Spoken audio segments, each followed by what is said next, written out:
Hello বন্ধুরা, আজকের ভিডিওতে আলোচনা করব রিয়েলমি জিটি মাস্টার এডিশন এবং রিয়েলমি X7 ম্যাক্স স্মার্টফোন দুটি নিয়ে। প্রথমেই জেনে নিই জিটি মাস্টার এডিশন সম্পর্কে। জিটি মাস্টার এডিশন ফোনটি অন্য সব ফোন থেকে একটু আলাদা, হাতে নেওয়ার সাথেই একটু প্রিমিয়াম ফিল আসবে। ফোনটি একটি সুটকেসের সাথে মিল রেখে ডিজাইন করা হয়েছে। ব্যাক সাইডে থাকছে প্লাস্টিকের সাথে লেদার ফিনিশিংয়ের দারুণ কম্বিনেশন। রিয়েলমি ফোনটির ক্যামেরা মডিউলে হালকা পরিবর্তন এনেছে। এখনকার ডিজাইনটি রেনো 5 সিরিজের ফোনের মতো দেখায়। ফোনটির নিচের অংশে থাকছে একটি 3.5mm headphone jack, primary microphone, type C charging port এবং তার পাশেই থাকছে স্পিকার। ফোনটির বাম দিকে থাকছে ডুয়েল সিম কার্ড স্লট, এতে এসডি কার্ড ইউজ করা যাবে না। তার ঠিক নিচেই থাকছে ভলিউম বাটন, ডান দিকে থাকছে পাওয়ার বাটন। ফোনটিতে থাকছে 6.4 ইঞ্চির অ্যামোলেড ডিসপ্লে, সিকিউরিটির জন্য থাকছে ইন ডিসপ্লে ফিঙ্গারপ্রিন্ট। এবার আসা যাক রিয়েলমি জিটি মাস্টার এডিশনের ক্যামেরা সেকশনে। ফোনটিতে থাকছে ট্রিপল রিয়ার ক্যামেরা, যাতে সোনি IMX600-82 এর 64 মেগাপিক্সেলের ক্যামেরা। রিয়েলমি ক্যামেরাটিতে স্ট্রিট মোড নামে একটি নতুন ফিচার অ্যাড করা হয়েছে। ফোনটিতে আরও থাকছে 8 মেগাপিক্সেলের আলট্রা ওয়াইড অ্যাঙ্গেল সেন্সর, 2 মেগাপিক্সেলের ম্যাক্রো লেন্স। ফ্রন্ট ক্যামেরার কথা বলতে গেলে ফোনটিতে থাকছে 32 মেগাপিক্সেলের ক্যামেরা সেন্সর। পারফরমেন্সের ক্ষেত্রে ফোনটিতে থাকছে স্ন্যাপড্রাগন 778G প্রসেসর। এই প্রসেসরের র্যাম একটু কম, যা কোনো কিছু ডাউনলোড হতে একটু বেশি সময় নেবে। সব কিছু মিলিয়ে ফোনটিতে ক্যামেরা ও পারফরমেন্সের দারুণ কম্বিনেশন রয়েছে। এসব তো গেল রিয়েলমি জিটি মাস্টার এডিশনের। এবার আসি X7 ম্যাক্সে। এতে থাকছে Dimensity 1200 processor. Snapdragon 778G processor থেকে ডায়মেনসিটি 1200 প্রসেসর অনেক বেটার হবে। এর ডাউনলোড স্পিড এবং আপলোড স্পিড স্ন্যাপড্রাগন 778G থেকে অনেক ফাস্ট। জিটি মাস্টারের মতো এটিতেও থাকছে 64 মেগাপিক্সেলের ক্যামেরা সেন্সর, 8 মেগাপিক্সেলের ultra wide angle camera sensor এবং 2 মেগাপিক্সেলের ম্যাক্রো লেন্স এবং 16 মেগাপিক্সেলের ফ্রন্ট ক্যামেরা। এবার দেখা যাক কী পার্থক্য থাকছে রিয়েলমি জিটি মাস্টার এডিশন এবং X7 ম্যাক্সে।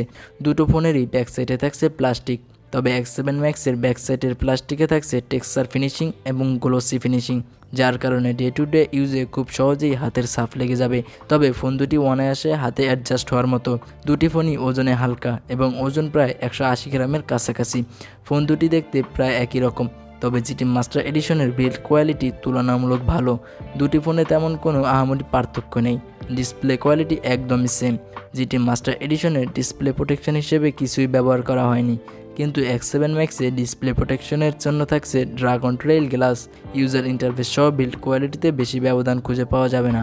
দুটো ফোনেরই ডান দিকের পাওয়ার বাটন, বাম দিকে সিম কার্ড স্লট এবং নিচে চার্জিং পোর্ট, স্পিকার সহ সব কিছুই সেম। দুটো ফোনই মেটাল ফ্রেম থাকলে আরেকটু প্রিমিয়াম লাগতো। ডিসপ্লেও সেম 6.4 ইঞ্চির অ্যামোলেড ডিসপ্লে, একদম কালারফুলভাবে যে কোনো ভিডিও দেখা যাবে। নেট ব্রাউজিংয়ের ক্ষেত্রে কোনো সমস্যা হবে না, কারণ দুটি ফোনই হচ্ছে 5G সাপোর্টেড। স্পিকারের ক্ষেত্রে জিটি মাস্টার এডিশনে শুধুমাত্র একটি সিঙ্গেল স্পিকার, অন্যদিকে X7 ম্যাক্সে থাকছে স্টেরিও স্পিকার। এবার ফোন দুটি স্পিড টেস্ট করা যাক।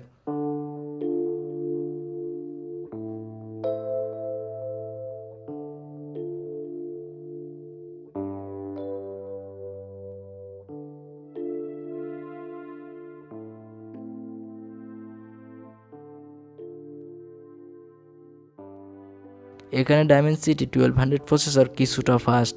ওভারঅল বলা যায় রিয়েলমি X7 ম্যাক্স পারফরমেন্সে এগিয়ে থাকবে। রিয়েলমি X7 ম্যাক্স পাওয়া যাবে 8GB 128GB এবং 12GB 156GBতে। জিটি মাস্টার এডিশন পাওয়া যাবে 6GB 128GB এবং 8GB 256GBতে। ব্যাটারির কথা বলতে গেলে জিটি মাস্টার এডিশনে থাকছে 4300 mAh ব্যাটারি এবং X7 ম্যাক্সে থাকছে 4500 mAh ব্যাটারি। এছাড়া জিটি মাস্টার এডিশনে পাচ্ছেন 65 ওয়াটের ফাস্ট চার্জার, অন্যদিকে X7 ম্যাক্সে পাচ্ছেন 50 ওয়াটের ফাস্ট চার্জার। ওভারঅল দুটি ফোনই কাছাকাছি অবস্থানে আছে।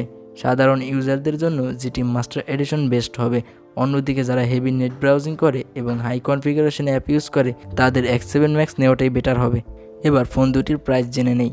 Realme X7 max 8GB 128GB আনঅফিসিয়ালভাবে 35,500 টাকা এবং জিটি মাস্টার এডিশন 35,000 টাকা থেকে শুরু হতে পারে, তবে ভেরিয়েন্ট অনুসারে দামের কিছুটা পার্থক্য হবে। সবশেষে দাম অনুসারে X7 ম্যাক্স বেস্ট হবে। ভিডিওটি ভালো লাগলে লাইক করুন, খারাপ লাগলে ডিসলাইক করুন এবং সাবস্ক্রাইব করে পাশে থাকুন। ধন্যবাদ।